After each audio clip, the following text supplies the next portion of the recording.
will say good day to you this day of your time. How are you all?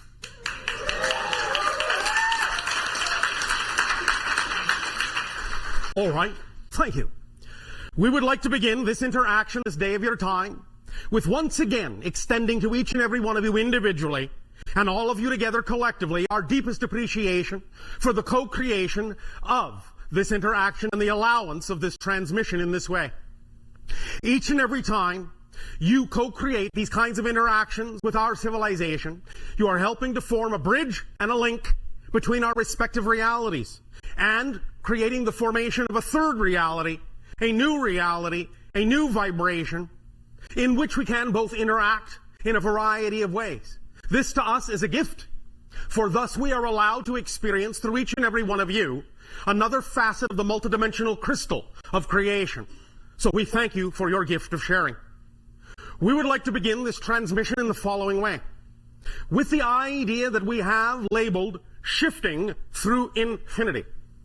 We have, for quite some time, been talking with you about the concept of parallel realities, and your society is becoming more and more familiar with this concept in a variety of ways. Many even of your entertainments on your television sets and your motion pictures are now presenting ideas, and have for quite some time, of parallel realities. But the idea is that while these may seem still to be something exotic, something unusual, something that you don't necessarily know how to access, the truth is that you access them all the time. Every day, every moment.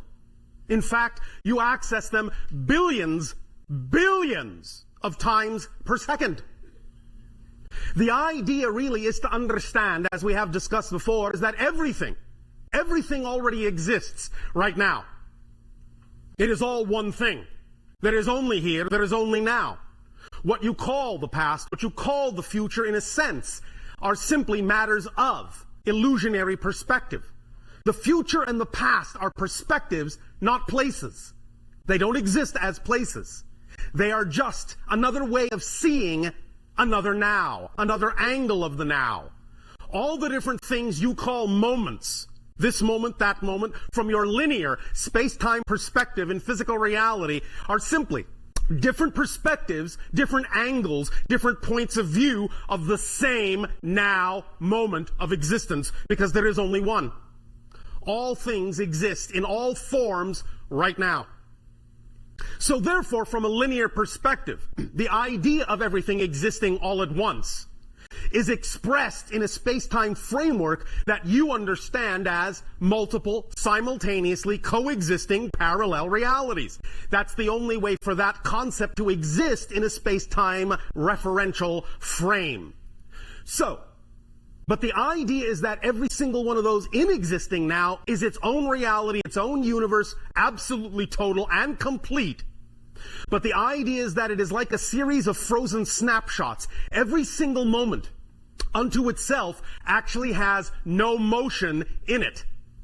The idea is very similar, as we have often explained, to the analogy of what you call your motion picture film, which is composed of several frames, each of which, unto itself, exhibits no motion whatsoever.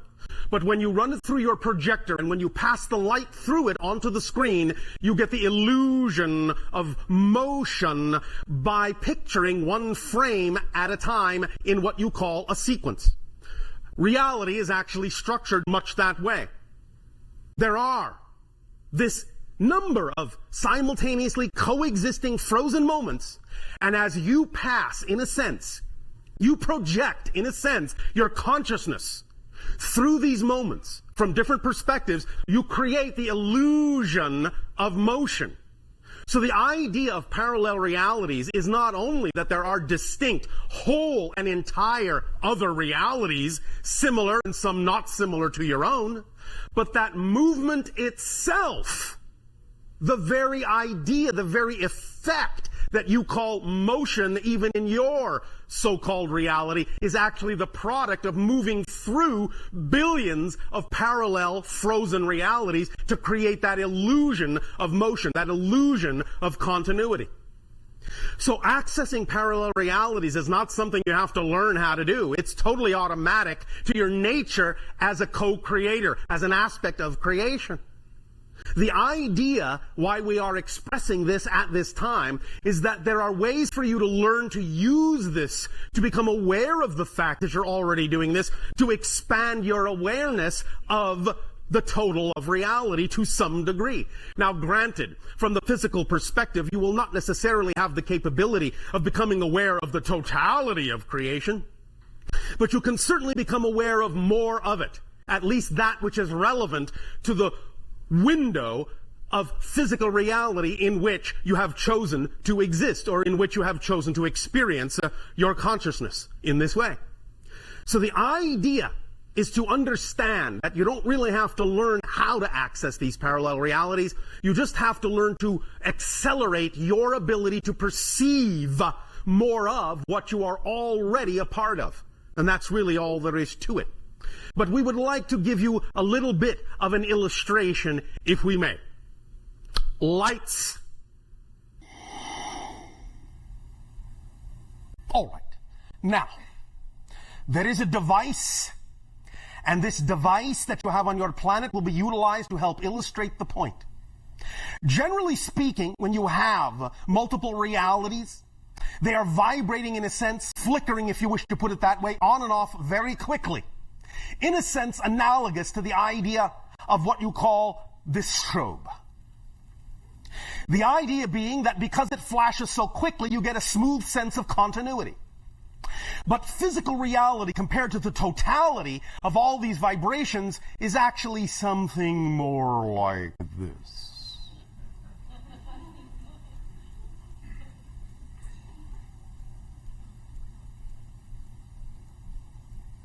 So, the idea is that physical reality is really a series. Motion in physical reality is really a series of these frozen moments, but you have this, this, this, this, this, this, this, this, this, this, this, this, this. But you do it at a rate where it seems smooth and continuous. Lights. The idea being thus, that reality is already moving, in a sense, at a very, very high rate, as we said, billions, in a sense, of flickers per second. But you're only perceiving so many of them to create the experience of physical reality. You can broaden that window of exactly how many flickers you're capable of perceiving and experiencing. And that's the whole idea. So, expansion, enlightenment, is really the process of stepping up your vibration, stepping up your frequency, so that you be able to match more of the beats, get in sync with more of the flickers, and thus be able to perceive more of the realities that exist already all around you, but which you find are now invisible to you if you do not actually vibrate at a rate that is commensurate with the ability to perceive more of those flickers. Does this make sense to you? Yes. So you are stepping up your frequency to be able to see more of what's already around you, of what's already right here and right now. In a sense, that's what expansion of consciousness is really all about.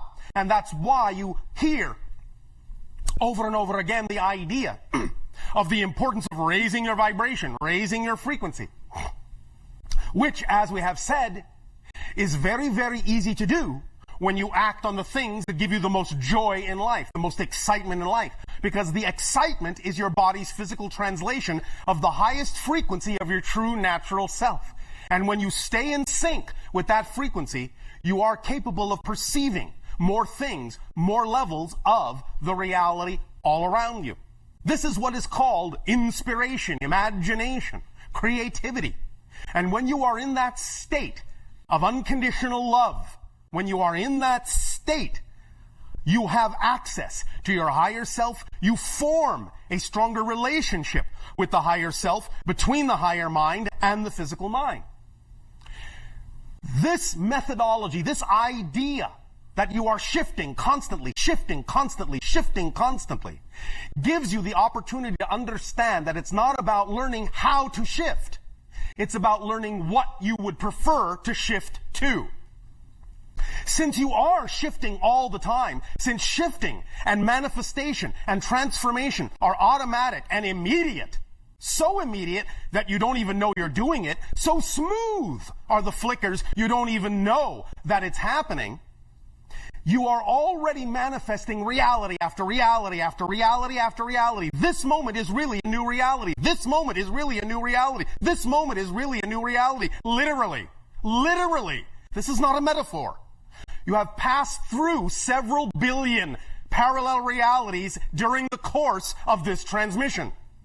But the idea is that you're all agreeing to stay in sync so that you all experience similar parallel realities and a similar continuity in this transmission, even as we are in agreement with you to do so. This is the true power of consciousness. You are so powerful. You have no idea how powerful you are to be able to do this. You are so powerful, you are unaware of how powerful you are.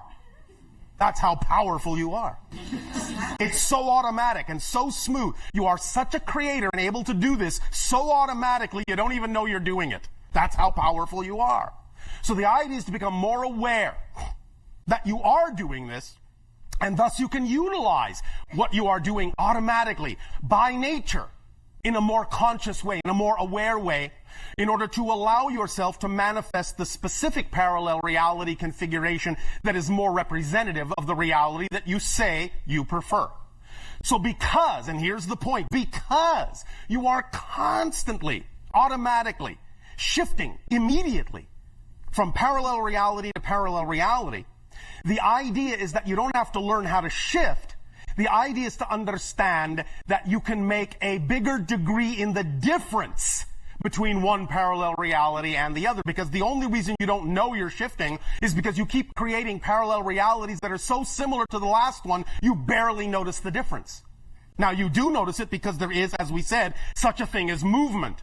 And as we have explained, movement itself is actually a shifting through parallel realities. But again, that's not what you've been taught to understand, so you don't recognize motion as shifting through billions of realities. Even this motion required several billion parallel realities to actually experience.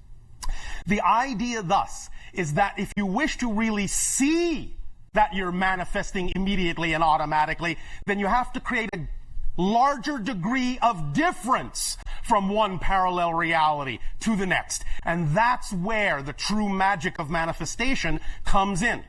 Because when you start to understand that the next parallel reality can really be defined in any way, shape, or form that you want it to be, then you can really start creating new definitions, new configurations that are very different from the reality that you had a moment ago, and you will start seeing things happening that you would describe then as miraculous or magical. Because that's all miracles are, is simply a greater shift from one parallel reality to another in terms of their configuration, so that you can actually see the difference between them in a much more outstanding way. Does that make sense? Yes. All right.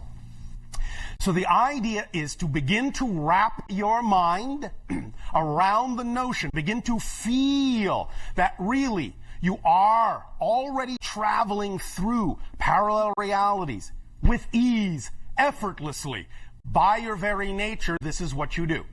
And as you begin to allow yourself more opportunity to act on your highest joy, which then makes you a magnet for the kinds of ideas, the kinds of realities, the kinds of definitions you say you prefer, you will begin to allow yourself as that attractive antenna, as that attractive magnet, to pull to you, in a sense, those configurations of parallel realities that are more in keeping and more reflective with what you say you're putting out. Because that is the law. What you put out is what you get back. Simple as that. So the idea is to begin in whatever way, shape, or form works for you within your imagination, whether it be through meditation, whether it be through some sort of activity, to begin to allow yourself to play with this notion that billions of parallel realities are passing through the projection beam of your consciousness every second. Now, for those of you a little bit more scientifically minded, because we can hear some individuals going, well, what is exactly the rate at which these parallel realities are actually shifting. And in fact, your scientists actually already know what the rate is, but they don't actually know that what they have labeled as the rate actually is the rate of shifting. They call it Planck time. For those who are familiar, the idea is there is in your scientific nomenclature a thing called Planck length, which is very, very, very, very, very, very, very, very, very small. You want to know how small? All right. If you take what you call in your reality an atom, one atom, and you wish to measure the diameter of that atom. Now, you all know an atom is very small, yes? All right. If you want to measure the diameter of that atom in Planck lengths, so many Planck lengths, and you did it by measuring one Planck length every second, the amount of time it would take you to go from one side of that atom to the other would be 10 million times 14 billion. That's how small a Planck length is. So, Planck time is the amount of time it takes for light to travel one Planck length. So that is a very small increment of time. That is the rate at which parallel realities per second are going through you and your consciousness. That's why you don't notice it. It's a very seemingly smooth and unbroken rate of shifting. But the idea is that is the rate for the entirety of what we call spirit reality and physical reality. It encompasses all dimensions, all realities, all expressions of parallel reality of any kind. Physical reality is obviously not flickering in a sense, or you are not perceiving that many flickers. In physical reality, generally speaking, you are perceiving roughly, on average, about 60 flickers per second. That's it. That's it. Compared to billions and billions and billions and billions of flickers in that same second that represents all of the other rest of creation and reality that you are not perceiving. Obviously, you can expand that window a little bit. There's a little room for growth. And that is what we are here to talk about, and that is what we are here to play with. The idea being that you will find that even within your physical reality, as you go from what you call third density awareness to fourth density awareness, you will generally find that you will be expanding this rate of ability to perceive the flickers from the average that exists now of about 60, shall we say, frames per second, to an average of about 300 frames per second, with some people capable of attaining about 1,000 frames per second. Still not a lot compared to billions and billions and billions. Nevertheless, it will allow you to perceive quite a bit more than you're perceiving now. Allow quite a bit more synchronicity, quite a bit more miraculous and magical manifestations to automatically occur in your life. Just with that little bit of a stretch, you will be able to experience quite a bit more. Again, at whatever rate that you are capable of opening and broadening this window, it is up to you. You don't have to rush. You don't have to push yourselves. Remember, everything is now. So in a sense, you have all the time in creation. So no rush. You don't have to be in a hurry. You don't have to say, oh, when am I going to get there? I need to hurry up. I'm very impatient. Remember, the only reason you need patience is because you are impatient to get somewhere other than here. But if you understand that here is all there is, and you truly appreciate what here is all about, and live in that moment, you will not care about being anywhere but here, or any when but here. And so, when you are not impatient to get anywhere else, you will no longer need to be patient. You will be having so much fun just being who you are, where you are, and when you are, that you will never want to be anywhere but. The idea, thus then, for the moment, would be to relax, close your eyes,